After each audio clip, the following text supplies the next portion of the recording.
Hello friends, welcome to life experience education. मैं हूं प्रवीण कुमार शर्मा और हम डिस्कस कर रहे हैं मध्य प्रदेश जेल पहरी के प्रीवियस ईयर क्वेश्चन पेपर को।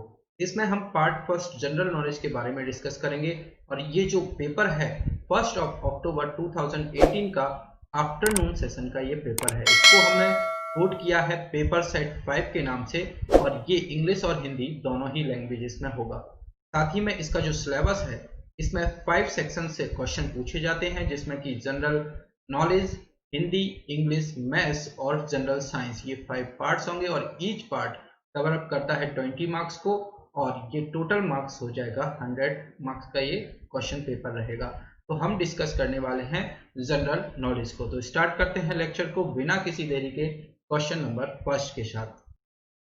एयरपोर्ट्स अथॉरिटी ऑफ इंडिया यानी कि AAI is going to set up state of the art civil aviation research organization CARO at यानी कि भारतीय विमानपत्तन प्राधिकरण द्वारा अत्याधुनिक नागरिक उड्डयन अनुसंधान संगठन कहाँ स्थापित किया जाएगा। तो ये स्थापित किया जाएगा हैदराबाद में।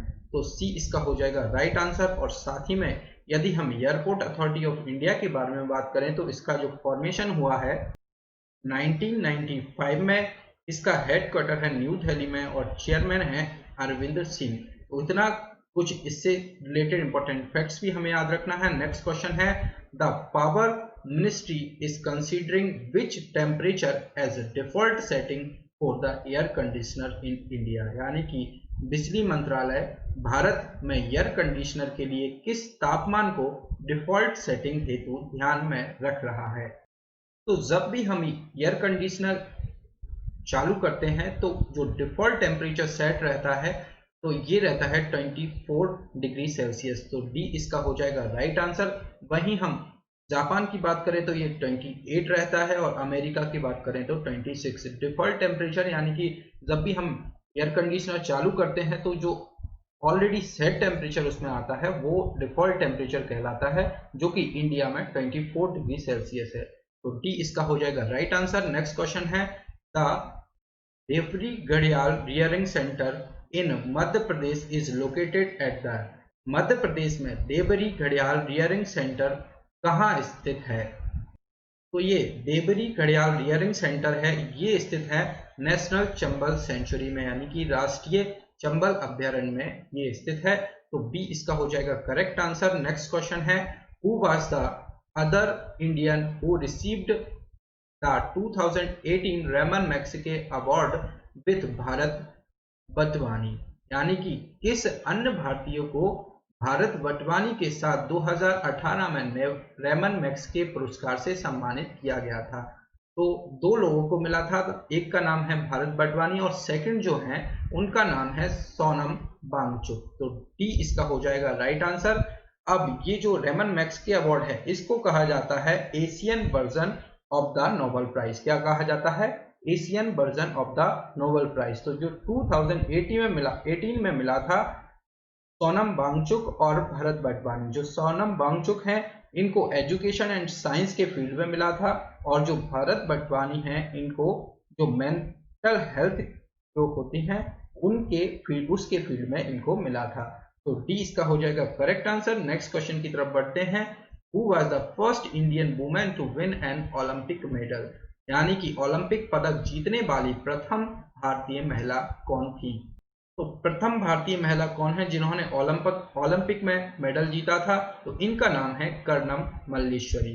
तो ए इसका हो जाएगा राइट आंसर। और साथ ही में इन्होंने 2000 में जो सिडनी ओलंपिक हुए थे उसमें ब्रॉन्ज मेडल जीता था और किस फील्ड में जीता था? वेट लिफ्टिंग में इन्होंने जीता था। तो ए इसका हो जाएगा राइट आंसर। नेक्स्ट क्वेश्चन है the Vidisha region in Madhya Pradesh was named after the wife of which famous emperor, यानी कि मध्य प्रदेश में विदिशा क्षेत्र का नाम किस प्रसिद्ध सम्राट की पत्नी के नाम पर रखा गया था। तो विदिशा के पास आपने नाम सुना होगा सांची का, और सांची के स्तूप अशोका के द्वारा बनाए गए थे। तो उन्हीं की पत्नी के नाम पर विदिशा क्षेत्र का नाम रखा गया था। तो डी इसका हो जाएगा right answer, Ashoka.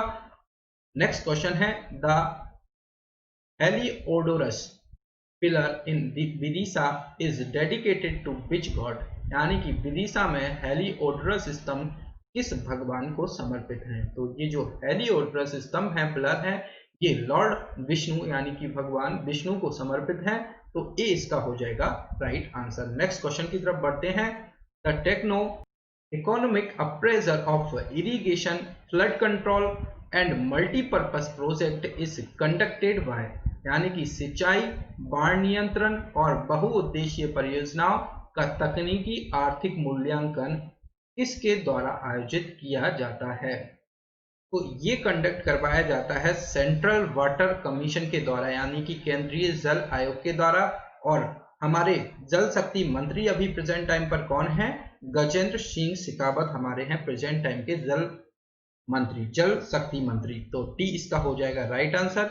Next question की तरफ बढ़ते हैं। The languages recognised by the constitution is mentioned in which schedule, यानी कि किस अनुसूची में संविधान द्वारा मान्यता प्राप्त भाषा का उल्लेख किया गया है। तो लैंग्वेजेस के बारे में इंडियन कॉन्स्टिट्यूशन में 8th शेड्यूल यानी कि 8वीं अनुसूची में बताया गया है। तो डी इसका हो जाएगा राइट आंसर। और हम इंडियन पॉलिटी के भी जो प्रैक्टिस क्वेश्चन है उनके साथ इंपॉर्टेंट फैक्ट्स को डिस्कस करते हुए हमने उसका पूरा सिलेबस कंप्लीट किया है। यदि आप में से किसी को भी इंडियन पॉलिटी में यानी कि भारतीय राज्य व्यवस्था में किसी भी तरह की दिक्कत है तो आप उन लेक्चर्स के थ्रू उसको कंप्लीट कर सकते हैं, अपनी प्रॉब्लम्स को सॉल्व कर सकते हैं। तो नेक्स्ट क्वेश्चन की तरफ हम बढ़ते हैं। इस क्वेश्चन का है right answer D, 8th schedule.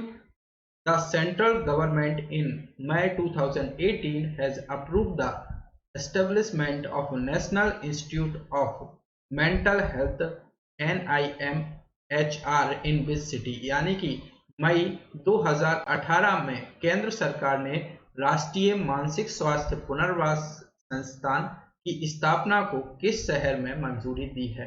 तो ये मंजूरी मिली है भोपाल में इसको बनाने की। तो डी इसका हो जाएगा राइट आंसर। नेक्स्ट क्वेश्चन है। The Indian government has signed $375 million loan agreement with whom for improving irrigation efficiency in Madhya Pradesh, यानी कि मध्य प्रदेश में सिंचाई क्षमता में सुधार के लिए भारत सरकार ने किसके साथ ऋण समझौते पर हस्ताक्षर किए हैं। तो भारत सरकार ने जो इरिगेशन इफिशिएंसी को बढ़ावा देने के लिए एशियन डेवलपमेंट बैंक यानी कि ADB के साथ समझौता किया है। तो ए इसका हो जाएगा राइट आंसर। ADB यानी कि एशियन डेवलपमेंट बैंक, और इसका जो फॉर्मेशन हुआ है 1966 में हुआ है। हेडक्वार्टर है मनीला फिलीपींस में, और इसके जो प्रेसिडेंट है मासात्सुगा असाकावा। तो ए इस क्वेश्चन का है राइट आंसर। नेक्स्ट क्वेश्चन की बात हम करें तो Madhya Pradesh becomes the first Indian state to create which of the following departments in 2016, यानी कि मध्य प्रदेश सरकार ने 2016 में निम्नलिखित में से कौन से विभाग को बनाने का पहला भारतीय राज्य बना है। तो मध्य प्रदेश ने गठन किया था 2016 में हैप्पीनेस डिपार्टमेंट का गठन किया था। और किसके द्वारा इसका गठन किया गया था? अभी जो मध्य प्रदेश में प्रेजेंट टाइम पे मुख्यमंत्री हैं यानी कि शिवराज सिंह चौहान के द्वारा इसका गठन किया गया था। इन्होंने इसके बारे में कहा था कि जो 3 जरूरी आवश्यक चीजें होती हैं, रोटी, कपड़ा और मकान, उनके अलावा भी हैप्पीनेस भी बहुत जरूरी है। तो डी इस क्वेश्चन का है राइट आंसर। नेक्स्ट क्वेश्चन की तरफ बढ़ते हैं। Other than Bhopal, Gwalior, Jabalpur, Indore, Ujjain and Satna, which of the following cities is monitored through the Integrated Control and Command Center ICCC in मध्य प्रदेश, यानी कि भोपाल, ग्वालियर, जबलपुर, इंदौर, उज्जैन और सतना के अलावा निम्नलिखित शहरों में से किसमें मध्य प्रदेश में एकीकृत नियंत्रण और कमान केंद्र के माध्यम से निगरानी की जाती है। तो ये है, इनके अलावा सागर सिटी और है। तो ए इस क्वेश्चन का हो जाएगा राइट आंसर, जिसमें कि एकीकृत नियंत्रण और कमान केंद्र स्थापित इनकी निगरानी की गई है। नेक्स्ट क्वेश्चन है article, which article of the constitution deals with the appointment of the governor, यानी कि संविधान का कौन सा अनुच्छेद राज्यपाल की नियुक्ति से संबंधित है। तो हमने इनको भी डिस्कस किया है इंडियन पॉलिटी में। आप देख सकते हैं जाकर, तो जो गवर्नर है, अपॉइंटमेंट ऑफ गवर्नर, ये बताया गया है आर्टिकल 155 में। तो बी इसका हो जाएगा राइट आंसर। साथ ही में इंडियन पॉलिटी में जो गवर्नर जो है उसके खिलाफ कोई महाभियोग नहीं लाया जाता है, यानी कि इम्पीचमेंट गवर्नर का नहीं किया जा सकता है।